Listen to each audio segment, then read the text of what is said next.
Halo semuanya, sahabat belajar. Bagaimana nih kabar kalian? Semoga dalam keadaan sehat walafiat selalu ya. Nah, kita berjumpa lagi di channel Edukasi Belajar Bersama. Baik, untuk pertemuan kita kali ini, kita akan membahas materi IPS, khususnya IPS Geografi kelas 7 ya, pada kurikulum 2013 ini semester ganjil. Itu diawali dengan bab 1 masih tentang manusia, tempat, dan lingkungan. Nah, untuk pertemuan kita kali ini kita khusus membahas subbab yang keempat pada bab 1 ini. Kalau kita membahas subbab yang keempat berarti kita membahas tentang dinamika kependudukan Indonesia.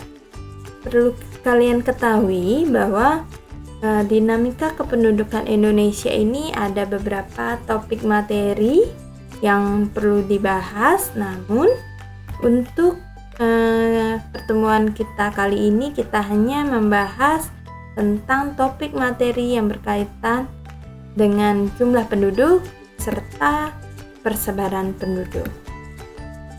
Jadi ingatkan lagi ada 5 topik materi penting yang berkaitan dengan dinamika kependudukan Indonesia ya.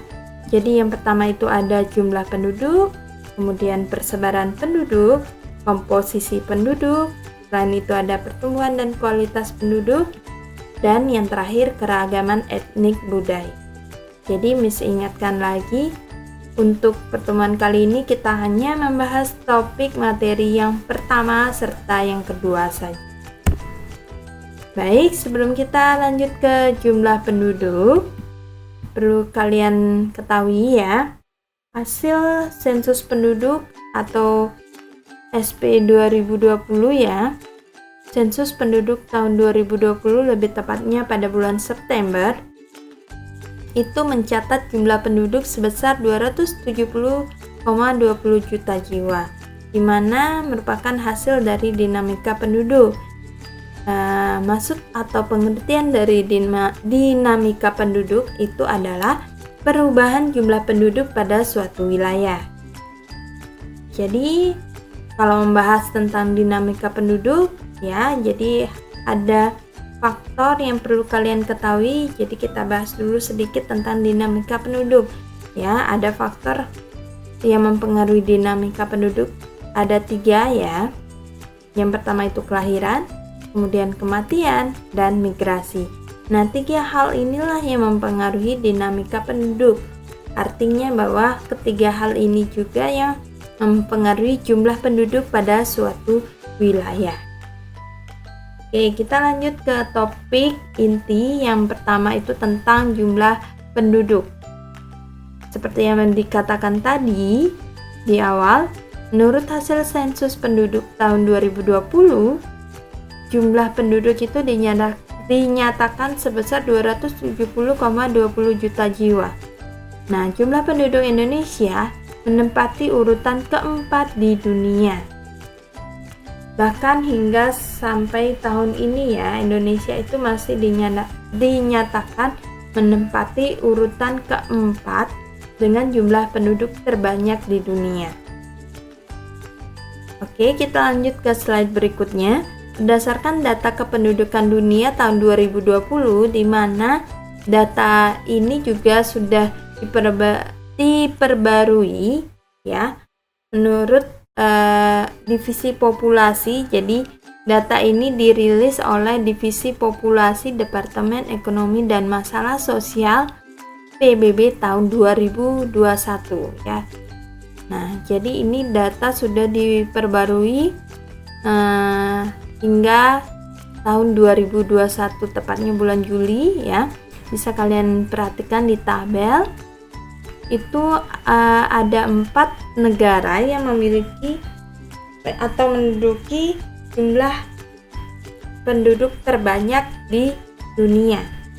Oke, jadi ulangi, ada 4 negara ya yang memiliki jumlah penduduk terbanyak di dunia. Urutan yang pertama itu adalah negara Cina, di mana Cina itu memiliki persentase 18,34% dari jumlah penduduk dunia. Sedangkan negara Indonesia itu memiliki persentase 3,51% dari jumlah penduduk dunia. Sehingga Indonesia dinyatakan menempati urutan keempat negara yang memiliki jumlah penduduk terbanyak di dunia. Baik, kita lanjut ke topik pembahasan yang kedua, itu tentang persebaran penduduk. Jadi persebaran penduduk atau distribusi penduduk merupakan bentuk dari penyebaran penduduk di suatu wilayah. Nah, itu menentukan apakah persebarannya merata atau tidak ya. Nah, hal ini juga dapat dilihat dari kepadatan penduduk di suatu wilayah. Pengertian dari kepadatan penduduk itu adalah di mana angka jumlah rata-rata penduduk pada suatu kilometer persegi pada suatu wilayah negara. Jadi ulangi, kepadatan penduduk itu adalah angka jumlah rata-rata penduduk pada setiap kilometer persegi suatu wilayah negara. Nah, itulah yang dimaksud dengan kepadatan penduduk. Oke, kita lanjut ke slide berikutnya. Ini adalah contoh gambar yang menunjukkan kepadatan penduduk khususnya di wilayah Indonesia.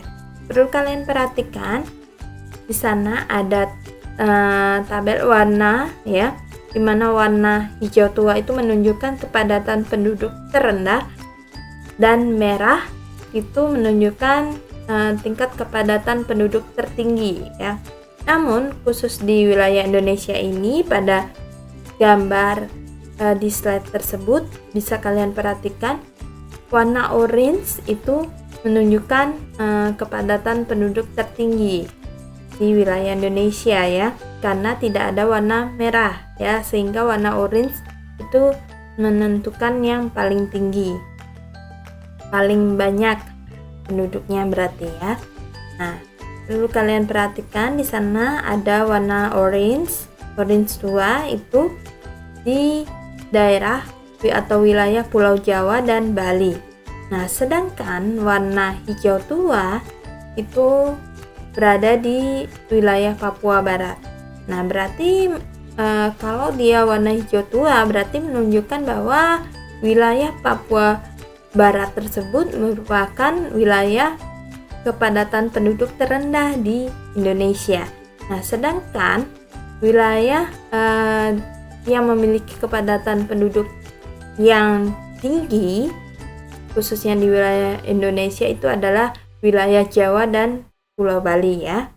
Jadi Pulau Jawa dan Pulau Bali lah yang memiliki kepadatan penduduk tertinggi di Indonesia. Nah, ini menurut sensus penduduk 2010 ya, Nana. Itu hanya contoh, bisa kalian perhatikan lagi untuk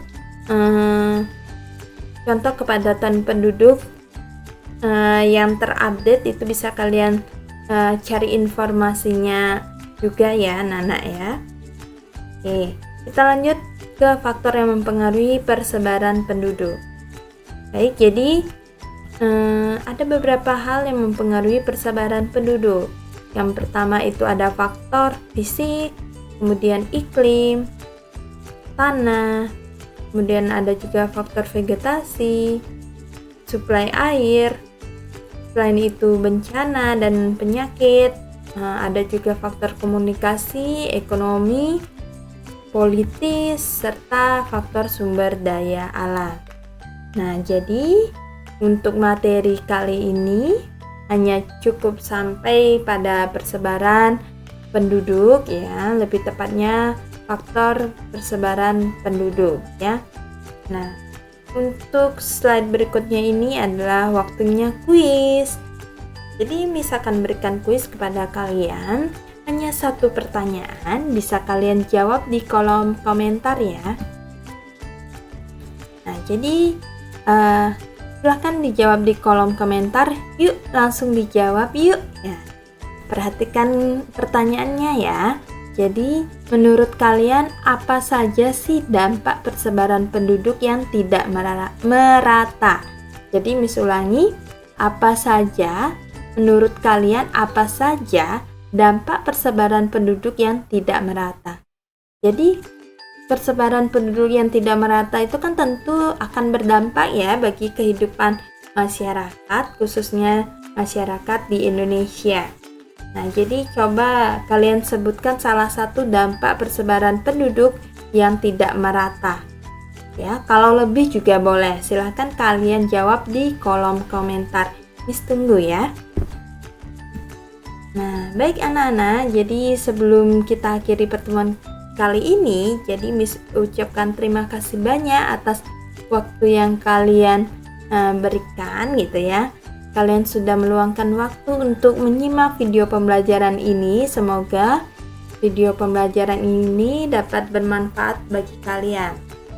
Jadi untuk pertemuan kita selanjutnya kita akan masih membahas tentang dinamika penduduk ya. Kita akan membahas topik lanjutannya yaitu topik ketiga, keempat, dan yang kelima. Baik, terima kasih sekali lagi. Sampai jumpa.